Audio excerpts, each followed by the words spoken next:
En els baixos de l'edifici que l'ha vist créixer s'amaga una part de la vida del Manel Bax i alhora una part de la història de la ciutat. A uns 20 metres sota terra es conserva en perfecte estat un dels milers de refugis que els catalans van construir durant la Guerra Civil per protegir-se de les bombes. No sé, però un parell o tres de vegades molts dies. Quan les forces estaven en retirada cap a la banda de l'Ebro, llavors és quan es bombardejava ja la part de Barcelona i d'allò. Llavors venien més sovint. Metres i metres de passadissos que, segons els veïns, poden estar en perill per culpa de la construcció d'un altre túnel, el de l'AVE.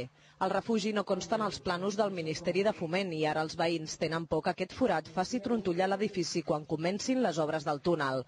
Però la seguretat dels veïns no és l'únic motiu per oposar-s'hi a l'actual traçat de l'AVE. És un patrimoni que tenim tots els veïns, que és per la ciutat de Barcelona. Vull dir que no és cap cosa per deixar-la perdre, que diguin, bueno, sí, omplirem tot el fonament i els omplirem de ciment. Això queda destruït. El Manel espera que l'administració tingui en compte les seves al·legacions i que aquell refugi que li va salvar la vida de petit es pugui conservar amb seguretat durant molts anys més.